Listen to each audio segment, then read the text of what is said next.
Santo Tomás de Aquino. Suma de Teología. Tomo primero. Cuestión 54. Sobre el conocimiento de los ángeles. Después de haber tratado lo referente a la sustancia del ángel, ahora hay que adentrarse en el estudio de su conocimiento. El análisis abarcará 4 partes, pues primero hay que estudiar lo referente a la capacidad cognoscitiva del ángel, segundo, su medio de conocer, tercero, de lo que él conoce, cuarto, de su modo de conocer. La cuestión referente a la capacidad cognoscitiva del ángel plantea y exige respuesta a 5 problemas.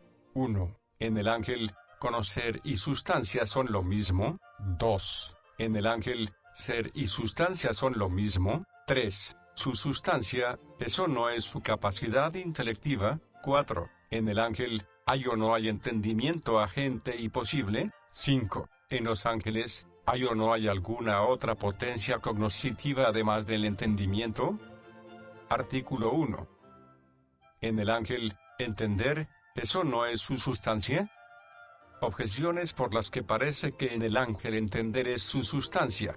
El ángel es más sublime y más simple que el entendimiento agente del alma, pero la sustancia del entendimiento agente es su acción, como nos consta por Aristóteles en el Tercer de Anima y por su comentarista. Por lo tanto, con mucho mayor motivo la sustancia del ángel es su acción, que es entender. Más aún, el filósofo en el Séptimo Metafis dice, la acción del entendimiento es vida, pero como para los vivientes vivir es ser, como se dice en Segundo de Anima, parece que la vida sea la esencia. Por lo tanto, la acción del entendimiento es la esencia del ángel que entiende. Todavía más, si los extremos son una misma realidad, el medio no difiere de ellos, porque más dista un extremo de otro que de lo intermedio. Pero en el ángel el entendimiento y lo entendido son lo mismo, al menos cuando entiende su esencia. Por lo tanto, el acto de entender, que ocupa el lugar medio entre el entendimiento y lo entendido,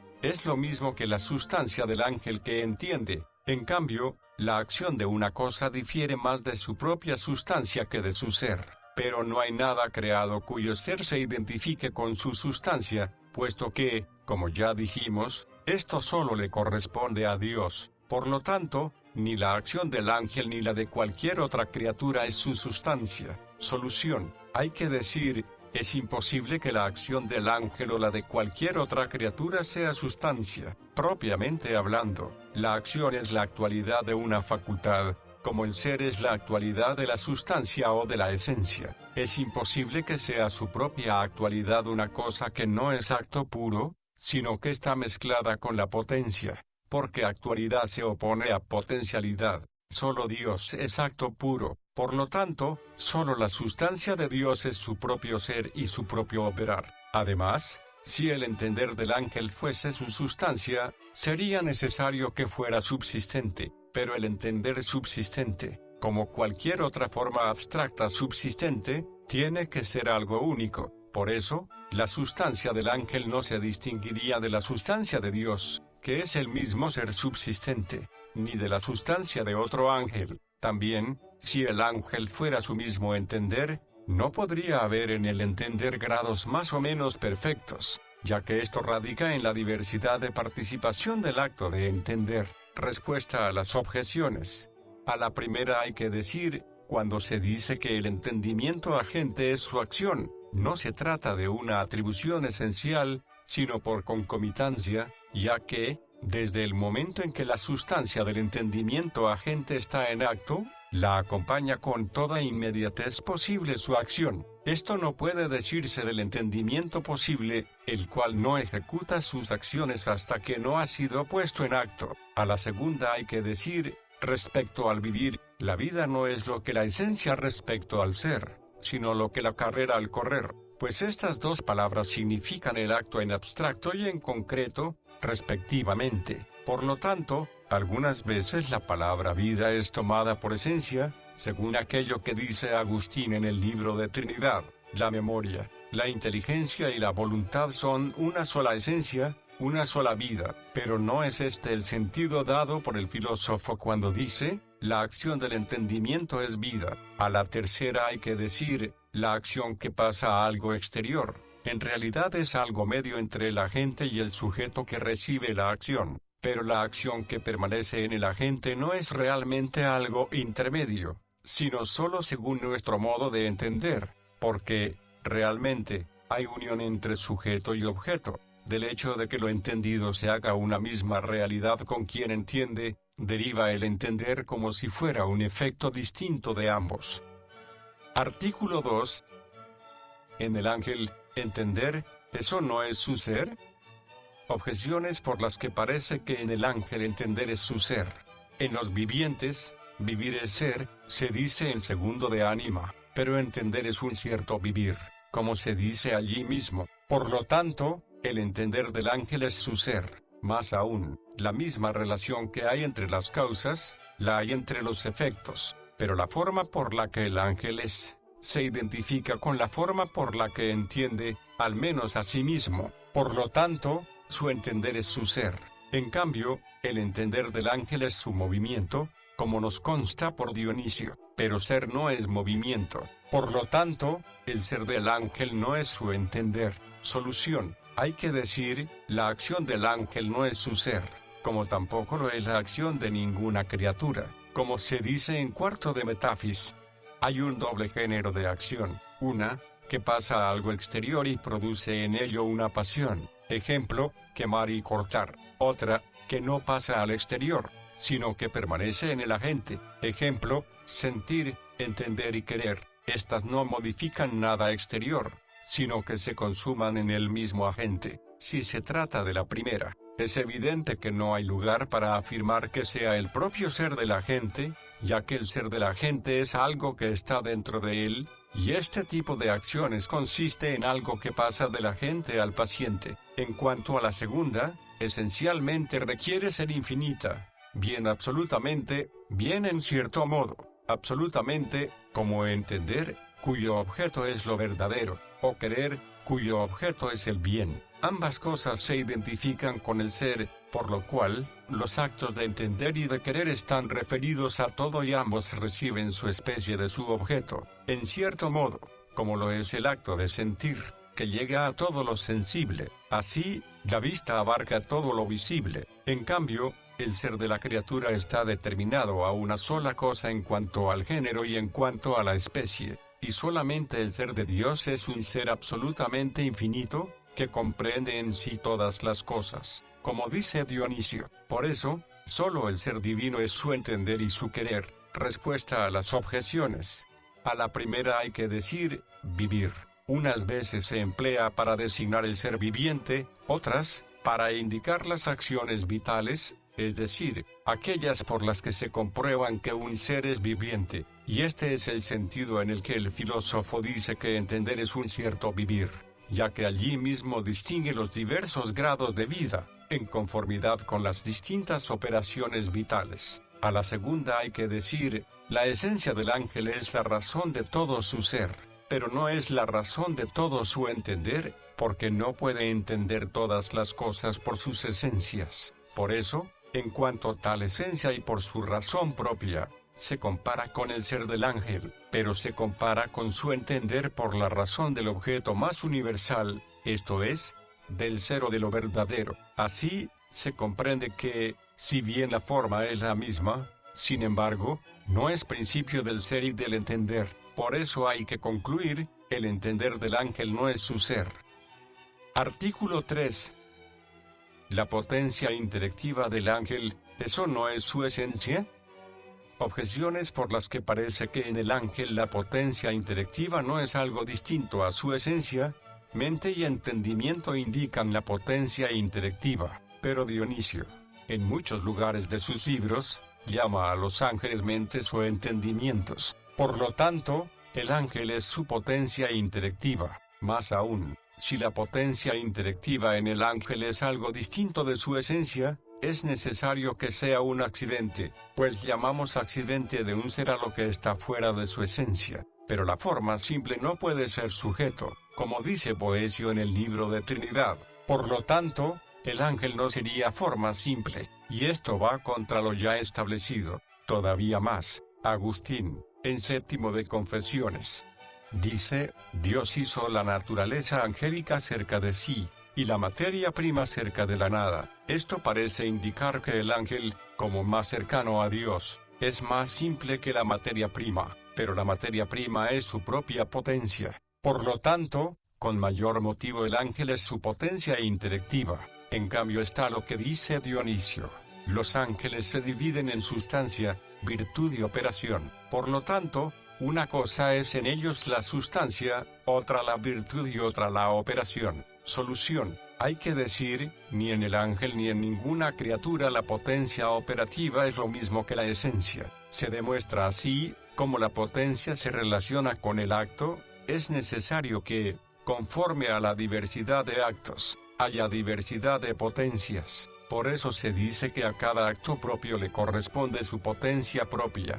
La esencia de todo ser creado difiere de su ser, y, como ya dijimos, se relaciona con él como la potencia con el acto. El acto que le corresponde a la potencia operativa es la acción, pero en el ángel, ser y entender no son una misma cosa, como tampoco hay en ningún otro ser creado alguna acción que sea lo mismo que su ser.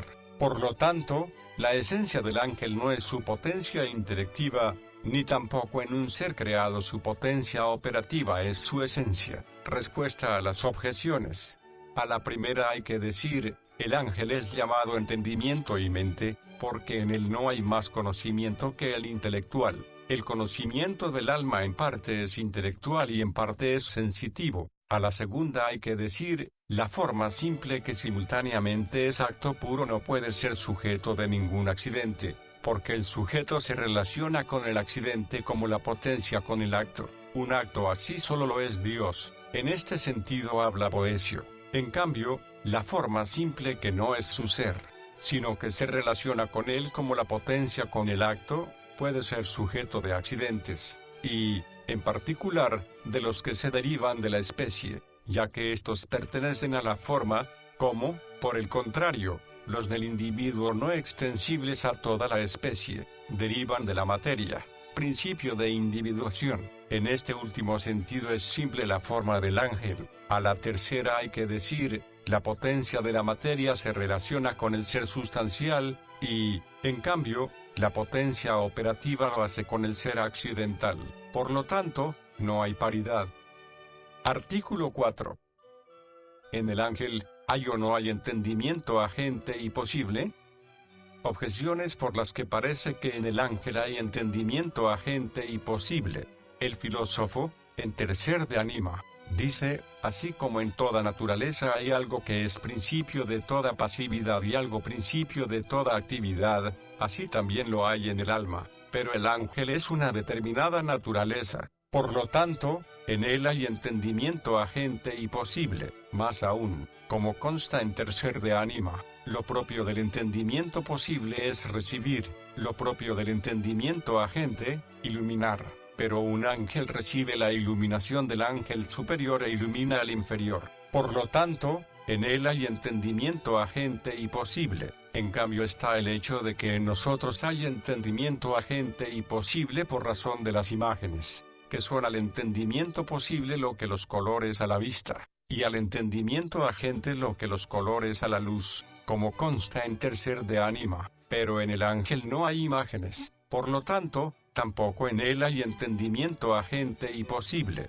Solución: hay que decir, la necesidad de admitir en nosotros un entendimiento posible se debe al hecho de que, a veces, estamos en potencia para entender y, a veces, estamos en acto. Por eso, es necesario que exista una facultad que, antes de entender, esté en potencia con respecto a lo inteligible, y que pase a acto cuando lo conoce y después cuando los piensa. Esta es la facultad llamada entendimiento posible. La necesidad de admitir el entendimiento agente proviene del hecho de que las naturalezas de lo material, que son las que nosotros conocemos, no existen fuera del alma en estado inmaterial y actualmente inteligible, sino que, tal como existen fuera del alma, solo son inteligibles en potencia, por lo cual es necesario que exista alguna facultad que las haga inteligibles en acto. Esta es la facultad llamada entendimiento agente. Pero en los ángeles no se da ninguna de estas dos necesidades,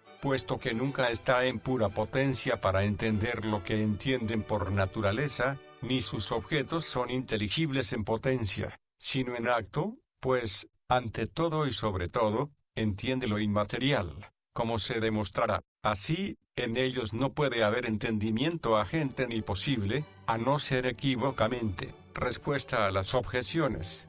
A la primera hay que decir, el filósofo, como se deduce de sus mismas palabras, entiende que estas dos cosas las poseen todas las naturalezas en las que se da el ser engendradas o hechas. En el ángel la ciencia no es engendrada, sino infundida. Por lo tanto, no es necesario que tenga entendimiento agente y posible. A la segunda hay que decir, lo propio del entendimiento agente es iluminar, pero no a otro ser inteligente, sino lo inteligible potencialmente, en cuanto que, por la abstracción, lo hace inteligible en acto, y lo propio del entendimiento posible es estar en potencia respecto a los objetos connaturales de su conocimiento, y, algunas veces, ser reducido a acto. Por lo tanto, que un ángel ilumine a otro no pertenece a la razón de entendimiento agente, como tampoco pertenece a la razón de entendimiento posible el hecho de que sea iluminado en lo referente a los misterios sobrenaturales,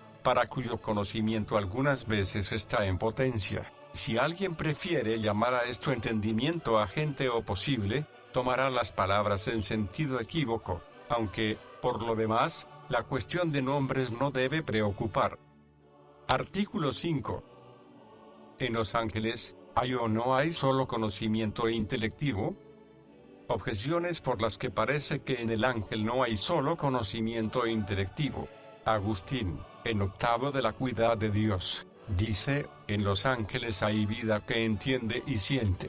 Por lo tanto, en ellos hay potencia sensitiva. Más aún, Isidoro dice que los ángeles conocieron muchas cosas por experiencia, pero la experiencia se forma de muchos recuerdos, como se dice en primer de Metafis. Por lo tanto, en ellos hay potencia memorativa. Todavía más, Dionisio dice que en los demonios hay fantasía desenfocada, pero la fantasía pertenece al poder imaginativo. Por lo tanto, en los demonios hay poder imaginativo. Por lo mismo, también en los ángeles, porque son de la misma naturaleza. En cambio está lo que dice Gregorio en la homilía de la Ascensión: el hombre siente como los animales y entiende como los ángeles. Solución: hay que decir, en nuestra alma hay facultades cuyas operaciones se ejecutan por medio de órganos corpóreos. Estas fuerzas son actos de algunas partes determinadas del cuerpo. Ejemplo, la vista en el ojo, el oído en la oreja.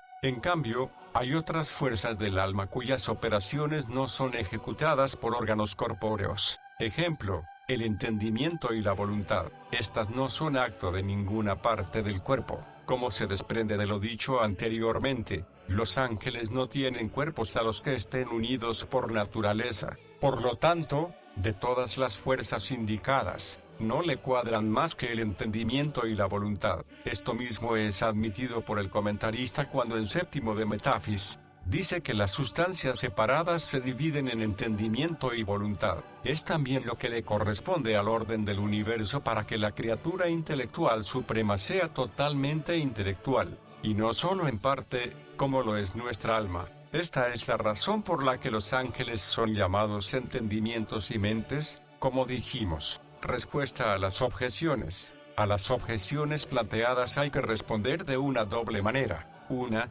diciendo que los textos citados expresan la opinión de quienes sostienen que los ángeles y los demonios tienen cuerpos unidos naturalmente a ellos. Esta opinión con frecuencia la utiliza Agustín en sus libros, aun cuando no sea su intención suscribirla. Dice, sobre esta cuestión no hay que devanarse mucho los sesos. También puede responderse que aquellas autoridades, y otras parecidas, hay que entenderlas por cierta semejanza, porque, como quiera que el sentido percibe con certeza su objeto sensible propio, en el uso de los escritores estaba la palabra sentir para indicar la certeza de la percepción intelectual. Por eso también es llamada sentencia. La experiencia puede ser atribuida a los ángeles por razón de la semejanza existente entre los objetos del conocimiento. aunque no la haya entre las facultades cognitivas. En nosotros hay experiencia cuando conocemos lo singular por medio de los sentidos. Los ángeles conocen lo singular, como quedará demostrado más adelante, pero no por los sentidos. Sin embargo, en los ángeles es admisible la memoria en el sentido en el que Agustín lo atribuye a la mente, aunque no les es atribuible en cuanto parte del alma sensitiva. Lo mismo cabe decir con respecto a la fantasía desenfocada, que se atribuye a los demonios por tener una falsa estimación práctica de lo verdadero y lo bueno. Entre nosotros, las equivocaciones provienen precisamente de la fantasía, que nos impulsa a adherirnos a las imágenes de las cosas como si fueran las cosas. Esto es comprobable en los que están dormidos y en los locos.